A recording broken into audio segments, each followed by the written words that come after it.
Nature Reviews Earth and Environment is being launched due to increased public and scientific interest in environmental issues, including climate change, sustainability, and environmental degradation. With this, there's been a corresponding increase in the volume of primary literature that's being published.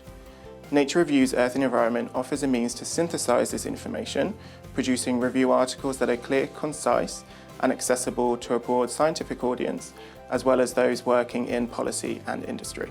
Nature Reviews Earth and Environment will be a vital resource for librarians spanning 3 key themes: weather and climate, surface processes, and solid earth. However, our intention with the journal is not to isolate researchers to their individual silos, but instead encourage and facilitate interdisciplinary and transdisciplinary research.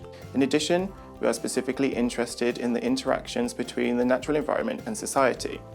So wherever possible, we will include discussion of the United Nations Sustainable Development Goals, economy, and policy. Nature Reviews Earth and Environment is manned by a team of professional PhD-level scientists, each with a research background that spans one of the journal's 3 key themes. The other team members, for example, have backgrounds in volcanology and in biogeochemistry, with my background specifically focusing on climate, looking at climate variability and change in Antarctica. With this research background, we work closely in collaboration with authors to produce review articles that will be clear, concise, and accessible to a broad audience.